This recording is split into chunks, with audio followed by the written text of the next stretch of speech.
जो भाई दूसरों की वीडियो पर जाकर गलत कमेंट्स कर रही हैं, मेरे एक भाई ने अपनी एक वीडियो अपलोड की है जिसमें उन्होंने कहा है कि नचननिया मास्टरनी माफ़ी मांग, तूने हमारे गणपति जी का अपमान किया है। तो कुछ मेरे मुस्लिम भाई उनकी वीडियो पर जाकर गलत कमेंट्स कर रहे हैं। आपको ऐसे कमेंट्स करने की किसने इजाज़त दी और आप होते कौन हैं उनकी वीडियो पर जाकर इस तरह के गलत कमेंट्स करने के लिए? क्या आपको शरीयत इजाज़त देती है? क्या आपने किसी भी हदीस में ये चीज़ पढ़ी है कि दूसरों के धर्म को बुरा कहो और अपने धर्म को अच्छा कहो, जबकि इस्लाम वो वाहिद धर्म है जो दूसरों के धर्म को बुरा कहने के लिए मना फरमाता है। आप किस तरह के मुसलमान बनते जा रहे हैं? आप इतने अंधभक्त बनते जा रहे हैं कि अपनी अंधभक्ति के चलते आपको सही और गलत का फैसला करने में इतना टाइम लग रहा है। अरे कुछ सीखो उस बहन से जिसने कि खुलेआम शीला बाई को ये चेतावनी दी है कि वो उसे उसके घर आकर मारेगी। सोचिए उस बहन का कितना बड़ा दिल और जिगर होगा जो बिल्कुल खुलेआम इस तरह की बात को कह रही है। तो जो भाई भी मेरे उनकी वीडियो पर जाकर गलत कमेंट्स कर रहे हैं, थोड़ी शर्म खा लो, थोड़ी सी हया खा लो। अगर उन्हें अपने धर्म के लिए बुरा लग रहा है तो क्या अगर कल कोई भी मेरा हिंदू भाई या फिर बहन इस्लाम धर्म के लिए बुरा कहेगा तो क्या आपको बुरा नहीं लगेगा? फिर आप लोग ये कहते हो कि हिंदू धर्म के लोगों ने इस्लाम धर्म को बदनाम कर रखा है। अपनी जात क्यों दिखा रहे हैं आप, जबकि आप जानते हैं कि जो औरत अपने धर्म को, अपने मजहब को फॉलो नहीं कर रही, उस औरत की सपोर्ट में आकर आप पराये धर्म के लोगों के ऊपर सवाल उठा रहे हैं। आप पराये धर्म के लोगों को बुरा कह रहे हैं। कौन सी दुनिया में रह रहे हो आप? कौन सी बात में रह रहे हो? उस औरत के लिए जो कि जूतियां पहनकर नमाज पर चढ़ती है, उस औरत के लिए ख्वाजा गरीब की दीवानी होने का दावा बढ़ते हुए वो औरत खुले आम बगदाद शरीफ जाकर रील्स बनाती है। कैसी औरत के लिए आप नफ्सा नफ्सी पर उतर आए? थोड़ी हया खा लीजिए, थोड़ी शर्म खा लीजिए। अस्सलाम वालेकुम रहमतुल्लाहि व बरकातहू। मैं हूँ आपकी मेजबान नाजिश खान और आप देख रहे हैं आपका अपना चैनल नून नायाब ब्लॉगर। अभी मैं आपके साथ एक क्लिप शेयर करूंगी। ये मेरी बहन, मुझे ये तो पता नहीं कि ये कहाँ की हैं, पर इनके जो बोलने का बिंदास अंदाज है और अपने धर्म के लिए जो इनकी आस्था है उसे देखने के बाद वाकई ऐसा लगता है कि अभी हर धर्म को फॉलो करने वाले लोगों की दुनिया में कमी नहीं है। जितनी निडरता से और जितनी हिम्मत दिखाते हुए मेरी बहन धर्म के लिए खड़ी है, धर्म के लिए खड़ी है और धर्म के लिए लड़ रही है।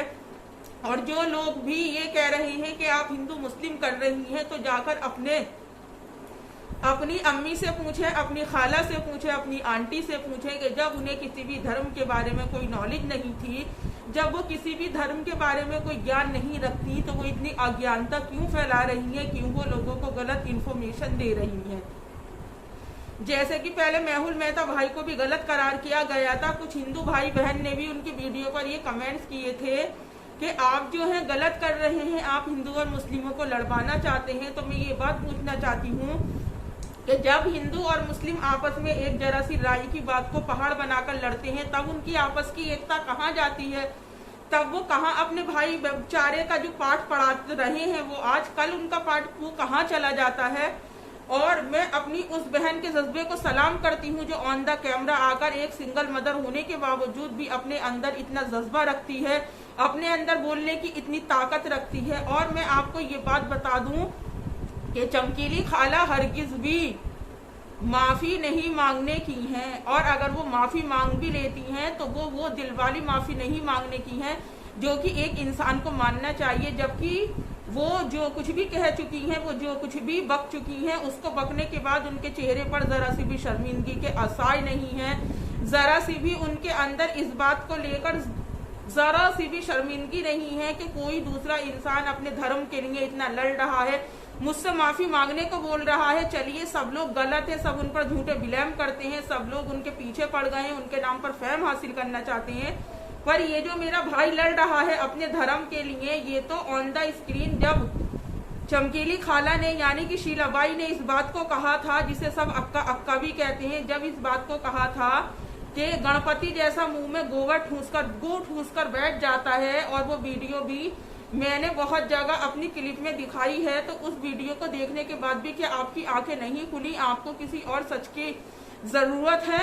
मुझे इस बात का जवाब दें। जो लोग हमें गलत करार देते हैं कि अगर हम जरा सी कैमरे के आगे मेहंदी लगाकर बैठ जाते हैं तो उन्हें यहाँ से लेके वहां तक की हदीस याद आ जाती है, वो हमें इस्लाम धर्म की दुआई देने के लिए खड़े होते हैं तो मेरा उन अपने भाई और बहनों से सवाल है कि आज आप कहाँ गए? क्या आपने किसी हदीस में पढ़ा है कि आपने इस्लाम इस बात की, आपको इस्लाम यही सिखाता है कि अपने धर्म को अच्छा, दूसरे के धर्म को बुरा कहो? हरगिज भी इस्लाम धर्म इस बात को नहीं सिखाता है, बल्कि हमारी हदीस और हमारे इस्लाम में ये आता है कि हरगिज भी अपने धर्म के अच्छा और दूसरे के धर्म को बुरा मत कहो। बेशक अपने धर्म की तारीफ करो, पर उस तारीफ में दूसरे के धर्म की बुराई हरगिज भी मत करो।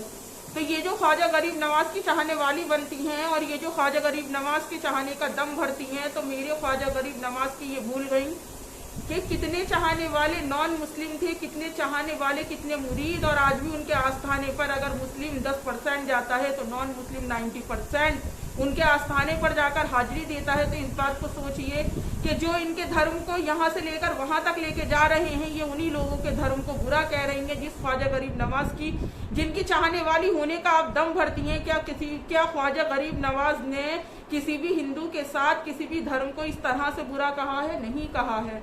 पर आप अभी अपनी दुनिया में ही मस्त हैं, आप अपनी रंगीनियों में मस्त हैं।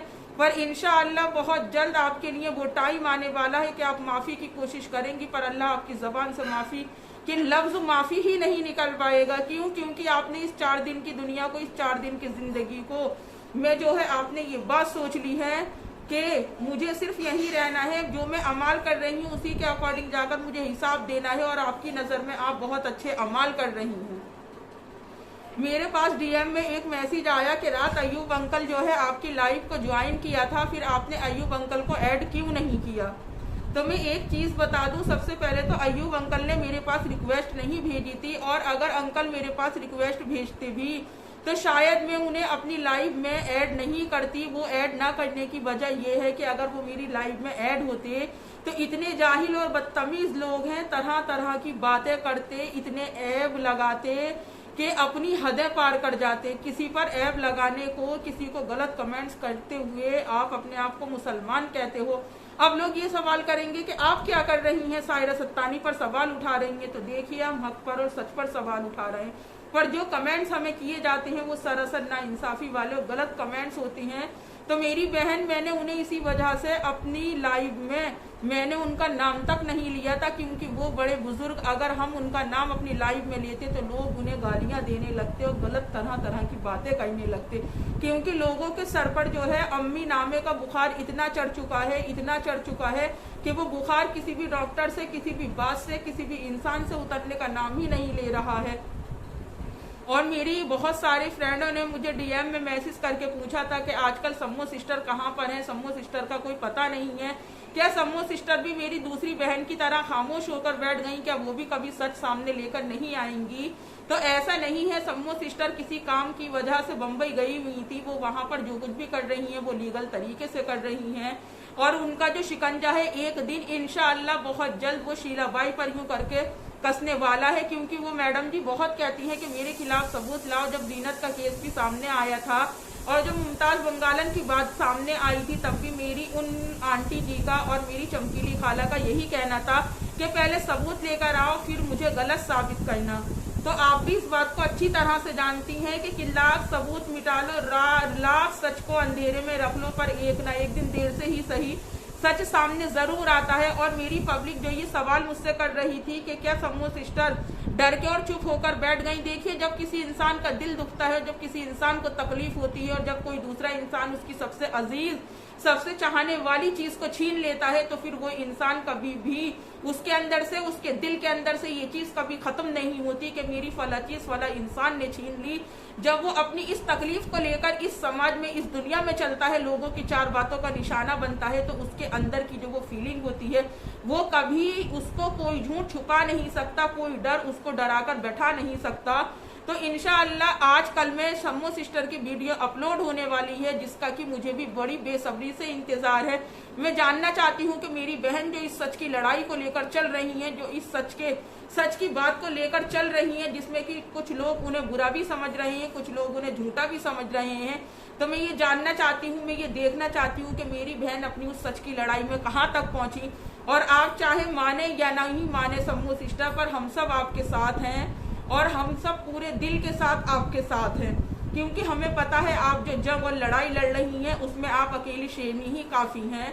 पर फिर भी आपके साथ रहना और आपको सपोर्ट करना, ये हमारे लिए नसीब बर वाली बात होगी, क्योंकि आप एक हक पर और आप एक सच पर लड़ाई लड़ रही हैं।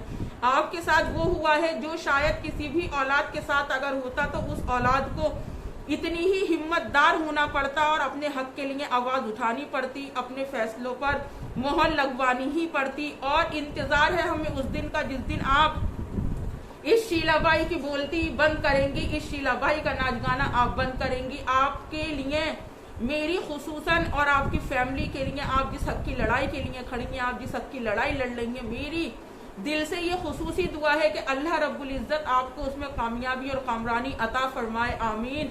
और आपकी मुश्किलों को की राह में, आप जिन मुश्किलों वाले रास्ते पर चल रही हैं, जितने कांटे आपकी रास्तों में आ रहे हैं, अल्लाह आपके सारे रास्तों में जो कांटे हैं उन्हें गुले गुलजार बना दे और उन्हें आपके लिए फूल साबित कर दे, आमीन।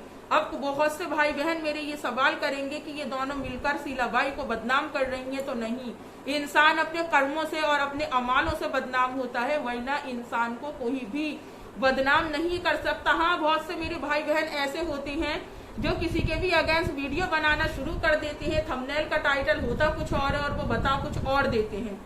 जैसे कि सम्मू सिस्टर, आपने कहा शीलाबाई ये ला, शीलाबाई ले आई, शीलाबाई होकर, शीलाबाई यहाँ को आ, शीलाबाई यहाँ से उठ, शीलाबाई यहाँ को बैठ, और शीलाबाई ने आपकी हर एक बात को फॉलो टू फॉलो किया है। उसी तरह से मेरी आपसे गुजारिश है कि आप इस शीलाबाई का नाच गाना और बंद कर दें। और जो इतने भी हिंदू धर्म के लोग उसे फॉलो कर रहे हैं और फिर उनकी आड़ में जो मुसलमान दूसरों की वीडियो पर जाकर गलत और बैड कमेंट्स कर रहे हैं, अरे नालायकों, थोड़ी सी हया खा लो, सोच लो कि अगर किसी को तकलीफ होती है, और जो लोग ये कह रहे हैं कि हम आग में तेल डाल रहे हैं, तो जाकर अपनी शीलाबाई से भी एक सवाल ये कर लो कि उन्होंने इस तरह से बोला क्यों? क्या गणपति वाकई ही गू खाते थे? मैंने पहले भी आपसे सवाल किया था, क्या गणपति की मिसाल किसी भी इंसान के साथ जोड़ना क्या अच्छी बात है? सोचे जरा अपनी बात को, हर इंसान गलत है, पर आपकी ये शीलाबाई, आपकी अम्मी, आपकी आंटी, आपकी खाला, आपकी फुप्पो, आपकी चाची, अनगिनत रिश्ते, आपकी ताई, आपकी अक्का, आपकी शीलाबाई, क्या ये अनगिनत रिश्ते जो आप लेकर चल रही हैं, क्या वाकई आपको ये बात शोभा देती है? जो इंसान अपने धर्म को ढंग से फॉलो नहीं कर रहा, जो 5 वक्त की नमाज ढंग से अदा नहीं कर रहा, जिसका कुरान भी बिना जुस्तान का है, क्या किसी भी हदीस में कुरान को बिना जुस्तान के रखने का हुक्म दिया गया है? जो कुरान को बीच में से खोलकर चूमती हैं, जो कुरान को चूमने के को सजदे वाले अंदाज में लेकर जाती हैं, जो अल्लाह को चीज कहकर पुकारती हैं, जो ख्वाजा गरीब नवाज के आस्थाने पर जाकर नमाज पर जूतियां लेकर चढ़ती हैं, जो बगदाद शरीफ जाकर ढील बनाती हैं, क्या ये अपने धर्म को फॉलो करने की निशानी है? जो सुबह में इस तरह से नमाज वाले स्टाइल में दुपट्टा ओढ़कर बैठ जाती हैं और शाम में जो उनकी शुरुआत होती है तो वो जीन्स की पैंट और साड़ी और बेपर्दगी के दुपट्टा उनका वन साइड पर पड़ा रहता है, क्या कभी हया नहीं आती ऐसी औरत को अम्मी कहते हुए? क्या कभी शर्म महसूस नहीं होती उस औरत को खाला कहते हुए? क्या जिनसे आप दुआओं के लिए कहते हैं, क्या आपको कभी भी इस बात की जरूरत महसूस नहीं होती कि हम 2 रकात नमाज नफिल सलातुल हजत के अदा करें, फिर अपने रब्बे कायनात खालिक कायनात से गिड़गिड़ा कर दुआएं मांगे? मैं देखती हूँ कि वो आपको कैसे नहीं देता है। मेरा यकीन है कामिल है कि नमाज से आप उठोगे नहीं और अल्लाह रब्बुल इज्जत आपकी झोली में वो चीज डाल देगा जिस चीज के आप ख्वाहिशमंद हैं, जो चीज आप अल्लाह रब्बुल इज्जत से चाह रहे हैं, जो फरियाद, जो गुहार आप अल्लाह रब्बुल इज्जत से चाह रहे हैं, और जो ये कह रहे हैं कि हम इनके नाम का फेम हासिल कर रहे हैं, हम इनके नाम पर व्यूज बटोल रहे हैं, तो वो मेरी सारी वीडियो को अच्छी तरह से चेक कर ले कि मैंने इनके अलावा भी अगर वीडियो बनाई है तो उस पर मेरे किस तरह के व्यूज आए हैं, उस पर मेरे किस तरह के सब्सक्राइबर आए हैं, और उस पर मुझे कितना फेम मिला है, कितना फेम नहीं मिला है। और भाई जलने वालों, क्या हो रहा है आजकल? बड़े खामोश बैठे हो, आपकी खामोशी मुझे अच्छी नहीं लग रही। मेरे जलने वालों, मेरे हेटर्स हो, कुछ तो बोलिए, मुंह तो खोलिए अपना, कुछ तो नून नायाब ब्लॉगर के बारे में बोलिए, कुछ तो अपनी आंटी जी के बारे में बोलिए। कहाँ गए? आपका कुछ अता पता नहीं है। कम से कम अपने व्यूज नून नायाब ब्लॉगर के ही नाम पर बना लो आप, जैसे कि हम आपकी खाला के नाम पर बना रहे हैं। पर एक बात याद रखना, हक और नाहक आप लोग नाहक कर रही हैं, आप लोग नाहक कर रहे हैं, और इस हक और नाहक की लड़ाई में इंशाअल्लाह एक दिन जीत जो होगी तो वो नून नायाब ब्लॉगर की होगी। इस बात को मेरी अच्छी तरह से याद रख लेना। और आपसे जाते जाते रिक्वेस्ट है कि मैडम जी, आप प्लीज एक माफी का वीडियो डाल दें जिससे कि लोगों के दिल में आपकी रेस्पेक्ट और ज्यादा बढ़ जाए। सोच समझ के एक माफी का वीडियो डालने से आपकी शान में कमी नहीं आएगी, आपकी इज्जत घट नहीं जाएगी। और नेक्स्ट वीडियो में फिर मुलाकात होगी, तब तक अपना और अपनों का ख्याल रखें। वीडियो को लाइक ज़रूर करें, पसंद नहीं आए तो डिसलाइक भी करें। चैनल को सब्सक्राइब करके बेल आइकन प्रेस करना नहीं भूलें। और मेरे हेटर्स, मेरा वीडियो बनाने की वजह है मिसेस सायरा सत्तानी, जिन्होंने मेरे गणपति बप्पा का अपमान किया, उनके लिए अपमानजनक शब्दों का प्रयोग किया, हमारी लेजेंड महारानी लक्ष्मीबाई के बारे में अनाप शनाप बातें की। इस वजह से मैंने उनको सॉरी बोलने के लिए कमेंट भी किया था, लेकिन उन्होंने मेरा कमेंट डिलीट कर दिया, जो कि वो हमेशा ही करती हैं, उनकी आदत है, उनको सच बर्दाश्त नहीं होता है, ढोंगी औरत है ना। मेरा इतना ही कहना है मिसेस सायरा सत्तानी जी कि आप माफ़ी मांगिए, एक बाकायदा माफ़ी की वीडियो डालिए, क्योंकि आपने हमारे धर्म का अपमान किया है। आपको हमारे धर्म के बारे में अगर पता नहीं है तो आपको फालतू बकवास नहीं करनी चाहिए। आपको हमारे भगवान का, हमारे बप्पा का अपमान करने का कोई अधिकार नहीं है। आपको जो नाचने है नाचिए, लेकिन हमारे धर्म तक मत पहुँचिए, ये मेरा आपको सख्त वार्निंग है। नहीं तो मुझे कोई लाइक, कमेंट, सब्सक्राइबर, फॉलोअर नहीं चाहिए। मैं एक साधारण महिला हूँ, लेकिन मुझे जो बात चुभी है वो चुभी है। मैं आपके घर आके आपकी पिटाई करूँगी, मैं आपको वार्निंग दे रही हूँ। और दूसरी बात, मैं भाई मेहुल मेहता के साथ में हूँ, उनको सपोर्ट कर रही हूँ, समझी, क्योंकि आप गलत हैं और वो सही हैं।